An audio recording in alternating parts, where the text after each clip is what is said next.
क्रांति रायना। इस शो में हम आपको बताते हैं बाजार में आज का पूरा एक्शन, साथ ही अब अगले हफ्ते और खास तौर पर सोमवार को क्या बनाएं आप स्ट्रैटेजी। और आपकी तैयारी कराने के लिए हमारे साथ शो में शामिल हो चुके हैं जी बिजनेस के मैनेजिंग एडिटर अनिल सिंह भी। अनिल जी का स्वागत करते हैं। साथ ही आज जो खास मेहमान हमारे साथ रहेंगे पूरे शो में साथ, वो है ट्रेडस्पिरिट ब्रोकिंग के संदीप जैन। संदीप जी, आपका भी बहुत स्वागत है। हमारे गिरावट की अहम वजह क्या रही? हफ्ते के आखिरी दिन भारतीय बाजारों में दिखी कमजोरी। इस कमजोरी की दो बड़ी खास वजह थी। एक तो बाहर से इंपोर्टेड, एक हमारी अपनी। बाहर से ये कि अमेरिकी बाजारों में दिखी कमजोरी और कहीं उम्मीद से ज्यादा 300 पॉइंट से ज्यादा कल डाउ कमजोर बंद होता दिखा। सुबह से डाउ फ्यूचर्स लाल निशान में ही ट्रेड कर रहे थे। तो डर ये था कि भाई अमेरिका में फिर से बॉन्ड यील्ड बढ़ गए, इन्फ्लेशन बढ़ने का खतरा है और वहां पर फेड चेयरमैन साहब का जो बयान आया उसके बाद कहीं कोई रिलीफ मिली नहीं। तो उसके चलते न सिर्फ हम बल्कि दुनिया भर के सारे बाजार कमजोर थे। तो ये तो कारण था पीछे का, बाहर का। और इसमें एक और चीज जोड़ लीजिए कि दुनिया भर में मेटल्स के दाम भी काफी कमजोर हुए। निकल वगैरह ये सारे, स्टील, इन सब के दाम, एल्यूमिनियम स्पेशली, इन सब के कम होते दिखे। तो थोड़े मेटल्स पर, कमोडिटीज पर दबाव भी बना। तो एक कारण ये था। दूसरा, कच्चा तेल ये बढ़कर आया $68 के ऊपर। तो ये हमारे लिए नेगेटिव है, कच्चे तेल का बढ़ना। तो एक ही कमोडिटीज जो मजबूत थी वो भी हमारे लिए नेगेटिव है। तो ग्लोबल संकेत खराब थे। तो पहला संकेत तो वहां से आया। हमारे अपने लोकल संकेत जिसमें जो खराबी थी वो थी एफआईज के डेटा में। एफआईज ने कल के सेशन में, जो कल वीकली एक्सपायरी थी, उसमें इंडेक्स और स्टॉक फ्यूचर्स में दमदार बिकवाली की। कैश मार्केट में भी बिकवाली का आंकड़ा आया। तो एफआईज ने थोड़ा सा हाथ रोका है और बिकवाली की है। तो ये दोनों कारण मिलके ये तो तय था कि हम कमजोर खुलेंगे, 15,000 के नीचे भी खुलेंगे। वैसा ही हुआ। उसके बाद 14,900, 14,925 ये स्ट्रॉन्ग सपोर्ट जोन था। एक बार दिन के दौरान उसको तोड़ा जरूर, लेकिन फाइनली आखिरी आधे घंटे में क्लोजिंग के वक्त बाजार थोड़े रिकवर होकर 14,925 के ऊपर बंद होने में कामयाब रहे। तो कमजोर थे लेकिन उतने बुरे नहीं। हाँ, कह सकते हैं 15,000 के नीचे की वीकली क्लोजिंग थोड़ी अच्छी तो नहीं है, लेकिन उतनी बुरी भी नहीं। 14,900 के नीचे ज्यादा खराब हो जाते हैं। बैंक निफ्टी का जहां तक सवाल है, 35,000, 35,125 मजबूत इंटरेस्टिंग सपोर्ट जोन था। उसके थोड़ा ऊपर बंद होने में कामयाब रहे। तो कमजोर तो रहे लेकिन बहुत खराब नहीं। तो मेक और ब्रेक लेवल के थोड़ा ऊपर बंद हुए। इसलिए अभी भी अगले हफ्ते के लिए, सोमवार के लिए उम्मीदें आपके लिए बरकरार है। लेकिन इंटरेस्टिंग बात यह है कि आज अच्छा खासा करेक्शन आपको ब्रॉडर मार्केट में देखने को मिला। कैश मार्केट को छोड़ दें तो जो मिड कैप्स हैं, स्पेशली बड़े मिड कैप्स जो वायदा कारोबार के हिस्सा है, वहां अच्छी खासी प्रॉफिट बुकिंग होती हुई दिखी। तो कुछ दिग्गजों ने जरूर आखिरी मोर्चे पर, आखिरी आधे पौन घंटे में मोर्चा संभाला और थोड़ा ढंग ढांग की क्लोजिंग देने में मदद की। लेकिन ओवरऑल एक अच्छी प्रॉफिट बुकिंग दिखी। लगातार 2 दिनों से अच्छा करेक्शन हुआ है और कई स्टॉक्स ऐसे हैं जो स्पेशली मेटल्स, बैंक्स, एनबीएफसीज, जहां पर थोड़ी प्रॉफिट बुकिंग होकर ट्रेडर्स थोड़े से हल्के होते हुए दिखे। तो ओवरऑल एक कमजोरी वाला सेशन आज भारतीय बाजारों के लिए। जी अनिल जी, अब ये तो हमने समझ लिया कि आखिरकार आज बाजार में गिरावट की वजह क्या रही, लेकिन सोमवार के लिए बाजार के संकेत क्या होंगे और निफ्टी, बैंक निफ्टी के अहम लेवल्स भी जानेंगे। स्ट्रैटेजी खास तौर पर समझेंगे हफ्ते के नए दिन की। लेकिन उससे पहले समझना जरूरी है कि आज जो बाजार में लगातार दूसरे दिन गिरावट देखी गई, किन सेक्टर्स में थी नरमी, कहां था भरपूर एक्शन। सीधे चलते हमारे सहयोगी कुशल के पास। जी, तो कारोबारी हफ्ते के आखिरी दिन हमें आज गिरावट का रुझान देखने को मिला। इनफैक्ट ये लगातार दूसरा दिन था इस हफ्ते जहां पर हमें गिरावट देखने को मिली। निफ्टी में गिरने वाले शेयरों की सूची में अगर आप देखेंगे तो बैंकिंग स्पेस से इंडसइंड बैंक टॉप लूजर निकला। इसके अलावा टाटा मोटर्स जो हाल फिलहाल की काफी अच्छी तेजी बनी थी, यहां पर मुनाफा वसूली का रुझान रहा। विप्रो जो बड़ा अधिग्रहण इन्होंने किया है कैप्को का, उसके बाद आप देखिए यहाँ पर 4-4.5% का दिन के दौरान भी आपको फॉल देखने को मिला। साथ ही निफ्टी में गेनर्स की बात करेंगे तो कच्चे तेल में जो तेजी आई उसके बाद ओएनजीसी में भी हमें एक स्ट्रॉन्ग रिवर्सल आज के लिए हम देखने को मिले। साथ ही गेल और मारुति सुजुकी और कोटक महिंद्रा बैंक ये सरप्राइज मूवर्स थे बाजार की गिरावट में। ये जो है इनको रिवर्सल के संकेत आज हमें साफ तौर पर देखने को मिले। साथ ही अगर आप बैंकिंग स्पेस से बात करेंगे तो यहाँ पर गिरावट पीएसयू बैंकिंग स्पेस से बैंक ऑफ बड़ौदा, पीएनबी का रहा। मेटल स्पेस लगातार गिरावट का रुझान दिखा रहे हैं पिछले 2 दिनों से और यहाँ पर टॉप लूजर नाल्को निकल कर आया। 6-6.5% की गिरावट यहाँ थी। दिन के दौरान सेल में भी 8% का गिरावट का रुझान हमें देखने को मिला। साथ ही फार्मा स्पेस में देखेंगे तो यहाँ पर भी 2-2.5% की गिरावट अक्रॉस द बोर्ड देखने को मिली, जिसमें डॉक्टर रेड्डीज, डिवीज लैब जैसे शेयर शामिल थे। और आईटी स्पेस में मुनाफा वसूली जो है आज के सत्र में बनती हुई नजर आई। और अंत में जी के हिट कॉल्स की बात करेंगे तो जीएसपीएल अनिल सर ने आपको रेकमेंड किया था, इसमें तीनों टारगेट्स अचीव होते हुए दिखे। साथ ही इंडसइंड बैंक सिमीजी की तरफ से भी आता हुआ नजर आया। तो ओवरऑल बाजार का रुझान तो इस बारी भी अगर आप देखिए इस हफ्ते जो एंडिंग हुई है वो गिरावट के साथ हुई है। अब देखना होगा कि सोमवार को किस तरह का रुझान बनता है। ये तो हमने बाजार का हाल समझ लिया। अब बाजार के हाल के साथ कहां पर आप खरीदारी कर सकते हैं आने वाले दिनों में, ये समझते हैं। संदीप जी हमारे साथ है। संदीप जी, सबसे पहले तो बाजार में लगातार दूसरे दिन हमने देखा गिरावट, मुनाफा वसूली हावी रही। क्या अभी किया जाए, स्ट्रैटेजी क्या आप सजेस्ट करेंगे? और दूसरी तरफ सोमवार के लिए स्ट्रैटेजी, इंट्राडे के लिए और हफ्ते भर की खरीदारी, पोजिशनल व्यू कहां रखी जाए? देखिए, फर्स्ट ऑफ रहना है मार्केट में। पिछले 15 दिनों से एक कॉशियस अप्रोच रख रहा हूं, क्योंकि सबसे इंपॉर्टेंटली मुझे जो लग रहा है प्रॉब्लम, आवाज आ रही है मेरी? जी जी संदीप जी, बीच में थोड़ा सा टेक्निकल प्रॉब्लम थी, बात जारी रखिए अपनी। या देखिए, जो सबसे इंपॉर्टेंट बात मुझे जो लग रही है, कॉशियस रहना है मार्केट में। जैसा अनिल जी ने कहा कि कुछ प्रॉब्लम्स इंपोर्टेड थी और इंपोर्टेड प्रॉब्लम्स बड़ी थी। यूएस बॉन्ड के यील्ड्स वापस से स्ट्रेंथन हो रहे हैं, क्रूड ऑयल की प्राइसेस फर्म अप हो रही है, ओपेक सप्लाई कट नहीं कर रही है और डॉलर स्ट्रांग हो रहा है, डॉलर इंडेक्स भी कहीं ना कहीं बॉटम आउट किया है। तो इन सब स्थितियों में कहीं ना कहीं लाइट रहना चाहिए। एफआईआई का रुझान भी अब मिक्स्ड हो गया, कोई दिन बड़ी बाइंग आ रही है तो कोई दिन बड़ी सेलिंग आ रही है। और पिछले हफ्ते में एक पर्टिकुलर डे पे इतनी बड़ी सेलिंग मैंने बहुत पिछले सालों में नहीं देखी है। तो इसीलिए पर्टिकुलरली मुझे लगता है कि कॉशियस रहे। बट यस, एफएमसीजी स्टॉक्स आज जब मार्केट बंद हो रहा था तो तब स्ट्रेंथनिंग हुई थी उनमें और वो स्ट्रेंथ दिखा रहे थे। तो मुझे लगता है कि थोड़ा सा मार्केट हो सकता है कि एफएमसीजी आईटी की तरफ जाए और डिफेंसिव स्टॉक्स की तरफ जाए। तो इंट्राडे एफएनओ पिक के तौर पे मैंने ब्रिटानिया को लाया। ब्रिटानिया एक वैसे अंडर परफॉर्मर रहा है, बहुत ज्यादा नहीं चला इन दिनों में, पिछले कुछ सेशंस में मार्केट चला है तो बढ़िया एक बाउंस दे सकता है और शार्प प्राइस भी आ सकती है। तो 3570 का टारगेट पहला, 3630 का दूसरा टारगेट और स्टॉप लॉस 3450 का। और इंट्राडे पिक के तौर पे अगेन एक फार्मा स्टॉक है, इप्का लैब, जो कि पहले बहुत बड़ा आउट परफॉर्मर रहा हुआ है, बट पिछले कुछ दिनों में मार्केट की रैली के साथ ये भी ज्यादा पार्टिसिपेट नहीं किया है और चार्ट्स पे सिमिलर सा है ब्रिटानिया के, जैसे ही नीचे के लेवल से बाउंस करने की उसमें है, कोशिश में। तो 1923 का करंट मार्केट क्लोजिंग प्राइस था। 1990 और 2010 के टारगेट्स के लिए 1890 का स्टॉप लॉस लगाए इंट्राडे कैश मार्केट की पिक। और जो पोजिशनल पिक है वो मैं कैश मार्केट से लाया हूं और वो है सीसीएल प्रोडक्ट्स, एक बेहतरीन क्वालिटी कंपनी है। मुझे लगता है कि ये भी चार्ट्स पे बहुत बढ़िया बंद हुआ था और ऐसे खराब मार्केट्स में भी पिछले 3-4 दिनों के जो वॉलेटाइल सेशंस थे उसमें भी चार्ट्स पे बहुत मजबूती दिखाया है। तो पोजिशनली मुझे लगता है कि 255 पे जो क्लोजिंग प्राइस है वहां पे खरीदे, 290 का टारगेट लगाए और 230 का स्टॉप लॉस। बिल्कुल, तो एक बार रिकैप कर लें। इंट्राडे एफएनओ पिक ब्रिटानिया में खरीदारी की सलाह संदीप जी की।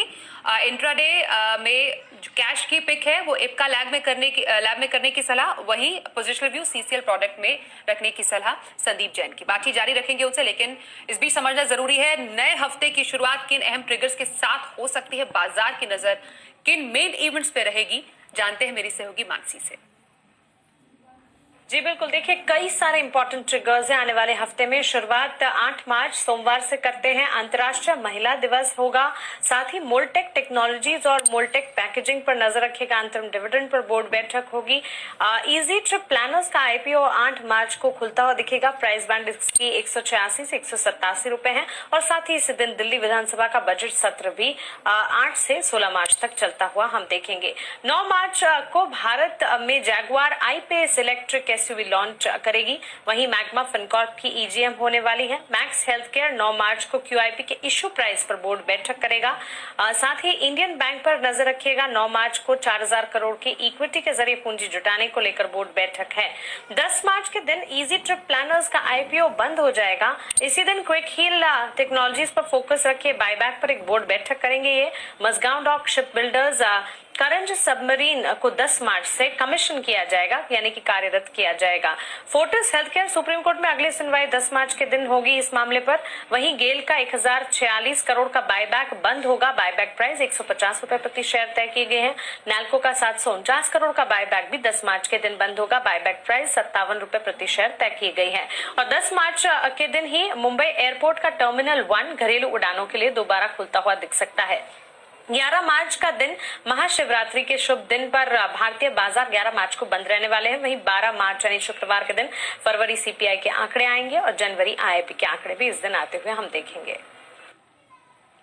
तो अगले हफ्ते के इवेंट समझने के बाद आइए अब आपको एक एक्सक्लूसिव खबर हम देते हैं। लॉजिस्टिक सेक्टर पर एक बड़ी खबर है और अगले हफ्ते बहुत जल्द ही एक पॉलिसी भी बड़ी उसका ऐलान हो सकता है, होने वाला है। हमारे साथ जी बिजनेस के एग्जीक्यूटिव एडिटर स्वाति खंडेलवाल है, उन्हीं से समझते हैं।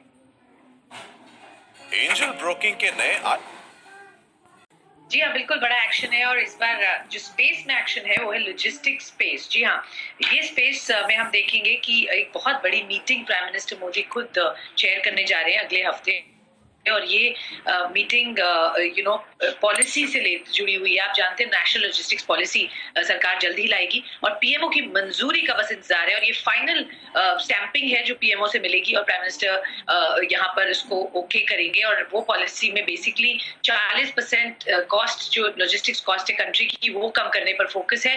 वेयर हाउसिंग, लॉजिस्टिक्स पार्क्स और टर्मिनल बनाने पर जबरदस्त फोकस रहेगा, उस पर निवेश आएगा। प्राइवेट प्लेयर्स को इन्वाइट किया जा रहा है कैसे वो यहाँ पर आके बड़े इन्वेस्टमेंट्स करें और ये मोटा मोटी तौर पर हम देखेंगे फोकस होते हुए। कुछ बड़ी कंपनीज है जिनके लिए बहुत अच्छी खबर होगी। आप गति की बात करें, blue dart, Mahindra logistics, Uflex, Polyplex, packaging और कोल्ड चेन, तो इन पे बहुत ध्यान देने की बात है क्योंकि ये दो सेक्टर्स हैं जहाँ स्टैंडर्डाइजेशन ऑफ की जरूरत है और उसके ऊपर पुश देने की बात हो रही है। तो बहुत गहराई से काम हुआ है ये देख के कि पूरी एंड टू एंड चेन यहाँ लॉजिस्टिक्स की यहाँ पर at India level, at pan India level एक सी हो जिससे इन्वेस्टर्स जो आ रहे हैं उनको एक सीमलेस कनेक्ट पोर्ट्स हो, सब तरफ से लॉजिस्टिक्स का एक ही नेशनल ग्रिड बने, उस पर काम हो। तो एक फाइनल पीएमओ की तरफ से और प्राइम मिनिस्टर की तरफ से ओके होते हुए और logistics policy will see the light of the day. Sir ji बहुत शुक्रिया स्वाति। लॉजिस्टिक्स सेक्टर पर एक बड़ी खबर हम तक पहुंचाने के लिए आगे बढ़ने से पहले क्विक टेक संदीप जी का। लॉजिस्टिक्स स्पेस बड़े ऐलान की तैयारी, आपकी कोई पसंदीदा स्टॉक इसमें? नहीं, इनफैक्ट ये सेक्टर बहुत अच्छा लगता है मुझे और लॉजिस्टिक स्पेस पे अगर ये जो स्वाति जी वैसे ही बहुत अच्छी न्यूज लेके आ रही हैं पिछले कुछ दिनों से, पहले फर्टिलाइजर्स की थी और बीपीसीएल और सारे रिलेटेड, तो मुझे ऐसा लगता है कि ये पर्टिकुलर सेक्टर की जो भी न्यूज है इसको लेकर इस सेक्टर में ऑल कार्गो लॉजिस्टिक्स है, बहुत बढ़िया लगता है, ट्रांसपोर्ट कॉर्पोरेशन है, फिर गति है और मुझे ऐसा लगता है कॉनकोर इनसे भी रिलेटेड आएगी और जो वेयर हाउसिंग को लेकर है कई बहुत ही एक्साइटिंग पिक्स आएंगी उसमें जो वेयर हाउसिंग के लिए प्रीफैब्स और ये सब बनाते हैं। तो मुझे ऐसा लगता है कि even Everest industries, Ramco industries, Hyderabad industries, Vishakha industries, ये टाइप की कंपनियों को भी बहुत बूस्ट मिलने वाला है। तो ओवरऑल देखना किस तरीके का अब पॉलिसी आता है, बट जो भी आएगा ये सर्टेनली सरकार काफी हद तक इस पर्टिकुलर चीज के ऊपर बहुत फोकस करेगी कि इंडिया का जो वेयर हाउसिंग इंफ्रास्ट्रक्चर है और बढ़िया बने। तो मुझे लगता है कि Allcargo logistics is the best pick in the segment as well.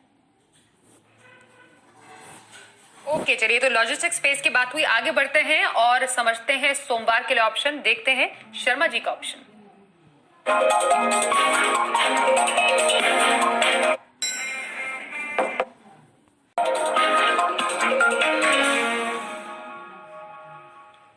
HDFC security के वीके शर्मा है हमारे साथ फोन लाइन पर। सर बहुत स्वागत है आपका, बताइए अब कौन से ऑप्शन की स्ट्रैटेजी आज आप बताएंगे?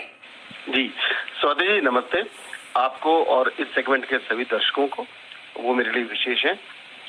आगे के लिए मैं ये कहना चाहूंगा कि अभी माहौल ऐसा है कि आप वीकेंड पे कोई प्रोग्राम न बनाएं। आई मीन कोई भी अगर आप जो आज व्यू लेते हैं अमेरिका मार्केट क्या बंद होगा और फिर वीकेंड के अंदर और क्या चीजें होती हैं, वो सब इश्यूज पड़े रहते हैं। तो सबसे अच्छी बात ओपन माइंड के साथ सुबह 7 बजे खोलिए, उसके बाद में अनिल जी को सुनिए 8 बजे वो क्या बोलते हैं, टीम क्या बोलती है, और उसके बाद अपना आप डिसीजन बनाएं कि क्या करना है। तो उसी का एक चीज मैं आपको दे रहा हूँ, ये आप अभी मैं जो ऑप्शन दे रहा हूँ आपको हिंदुस्तान यूनिलीवर का, वो आप रखिए ध्यान से, एक्ट तभी कीजिए अगर अनिल जी या अन्य एनालिस्ट सुबह ये बोलते हैं कि मार्केट अच्छा है, यहाँ पे लॉन्ग हुआ जा सकता है, तब आप ये लें। ये बात को ध्यान में रखिए, ये मैं बहुत कहना चाहूंगा, बिकॉज हर एक की रिस्क टेकिंग एबिलिटी लिमिटेड होती है और आपको बिना बात पैसा खर्च नहीं करना चाहिए। तो हिंदुस्तान यूनिलीवर का 2240 मार्च सीरीज की कॉल आप ले सकते हैं। 40 रुपए पे बंद हुआ है, वहां पे स्टॉप लॉस रखिए 28 रुपए का और टारगेट आपका रहेगा 57 रुपए। ध्यान रखिए। Have a nice weekend. जय हिंद। आइए अब समझते हैं सोमवार को बाजार पर क्या बनाए स्ट्रैटेजी, बाजार के लिए कौन से अहम संकेत होंगे और निफ्टी बैंक निफ्टी के अहम लेवल्स जानते हैं अनिल जी से। जहां तक सोमवार के बाजारों का सवाल है, हमारे बाजारों के बंद होने के वक्त डाउ फ्यूचर्स लगभग 100 अंक नीचे थे, तो उस लिहाज से देखते हैं कैसी क्या क्लोजिंग मिलती है और डाउ फ्यूचर्स सोमवार को कैसे रहते हैं। लेकिन अब जो सपोर्ट अगला निफ्टी के लिए वो है 14,750 से 14,850 की रेंज का ये 100 पॉइंट तुरंत सपोर्ट है और ऊपर 15,100 15,200 रुकावट। सिंपल, इस रेंज पर आपको फोकस करना है।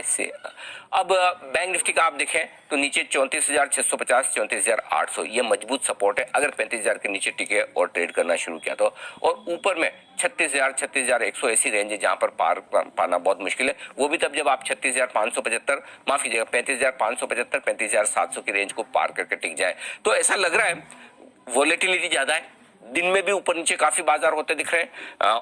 ओवरनाइट गैप से ओपनिंग ऊपर या नीचे की तरफ होती दिख रही है। तो इस उतार चढ़ाव के बीच में थोड़ा सा सावधान रहने की जरूरत है, इंट्राडे पोजीशंस पर भी और ओवरनाइट पोजीशन जो आप अगले दिन के लिए लेकर जाते हैं। दोनों तरफ शार्प ट्रेड्स होते दिख रहे हैं। ऐसे में आपको स्टॉक स्पेसिफिक अप्रोच रखनी है, क्वांटिटी कम कर लेनी है, रिस्क ज्यादा है ये सोचकर ट्रेड करना है ताकि आप अपने ट्रेड को बैलेंस कर सके। और अगले हफ्ते एक दिन छुट्टी भी होगी बाजार की, तो 4 दिनों का ट्रेडिंग सेशन होगा, तो आपको उस हिसाब से अपनी स्ट्रेटेजी थोड़ी सी रिस्क मैनेजमेंट के हिसाब से टाइट करनी है, ये ध्यान में रखिएगा। तो सोमवार को बाजार पर स्ट्रैटेजी समझने के बाद आइए अब ऑप्शन की स्ट्रैटेजी समझते हैं। हमारे साथ कोटक सिक्योरिटीज के श्रीकांत चौहान है। श्रीकांत जी, स्वागत है आपका हमारे शो में। अब सोमवार को ऑप्शन की स्ट्रैटेजी कहां पर रखने की सलाह देंगे आज? बिल्कुल, गुड इवनिंग। देखिए, हमें लगता है कि मार्केट में एक मिक्स मूड बना हुआ है और जो फॉल आ रहा है उसमें भी उतनी भारी गिरावट नहीं देखने को मिल रही है, लेकिन ये जो भी है वो थोड़ा ग्लोबल इवेंट के पीछे हो रहा है। हमें ऐसा लगता है कि हमें थोड़ा बैलेंस व्यू लेना चाहिए और मारुति के जो शेयर्स है वहां पे हमें लगता है कि अच्छी तेजी बन सकती है। आज एक ब्रेकआउट जैसा फॉर्मेशन उसने किया है, तो यहाँ पे 7,400 के कॉल ऑप्शन बाय करने हैं जो तकरीबन 200 के करीब ट्रेड कर रहे हैं। 190 195 के करीब 7,400 के कॉल ट्रेड कर रहे हैं, तो यहाँ पे बाय करने की खरीदी करने की राय है। यहाँ पे हम स्टॉप लॉस रखेंगे 115 रुपए का, यानी कि एट 115 रुपए स्टॉप लॉस रखिए और टारगेट रख सकते हैं हम 400 रुपए का। द रीजन इज बिकॉज इसमें अच्छा खासा एक राउंडिंग बॉटम बना है और मुझे लगता है कि ये स्टॉक वापस एक बार 7,500 से लेकर 7,700 के लेवल दिखा सकता है। तो 7,400 के मारुति कॉल ऑप्शन बाय करने हैं। बहुत शुक्रिया श्रीकांत जी, शो में शामिल हुए और सोमवार के लिए ऑप्शन स्ट्रैटेजी आपने बताई। अब लंबी अवधि की खरीदारी और उसकी स्ट्रैटेजी बनाने का वक्त आ गया। संदीप जी, आपसे जानेंगे लॉन्ग टर्म इन्वेस्टमेंट पे कौन सी होगी आज? बिल्कुल, एक बेहतरीन क्वालिटी कंपनी है गुडियर इंडिया लिमिटेड, एक एमएनसी है और one of the largest and oldest tyre companies in the world. और मुझे ऐसा लगता है कि जो वैल्यूएशन है वो बहुत सस्ते हैं और सबसे इंपॉर्टेंटली ये स्टॉक 1,200 रुपए के लेवल्स दिखाया था दिसंबर में। उसके बाद मार्केट ऐसे लेवल्स पे होने के बाद भी 980 रुपए के लेवल्स पे है, सो विच इज वेरी अट्रैक्टिव। और मुझे ऐसा लगता है कि जिस तरीके के सितंबर और दिसंबर क्वार्टर के रिजल्ट्स थे, they were one of the best 2 quarters in the history of the company. और ओपीएम के मार्जिन्स भी हाईएस्ट थे, 14-15% तक पहुंच गए थे। डीआईआईज एफआईआईज ने भी छोटी मोटी स्टेक बढ़ाई है, जीरो डेट कंपनी है और सबसे इंपॉर्टेंट पॉइंट है 8.25% का डिविडेंड यील्ड। तो इस कंपनी को बिल्कुल लेना चाहिए 1190 के टारगेट के लिए आने वाले 6 से 9 महीने के लिए।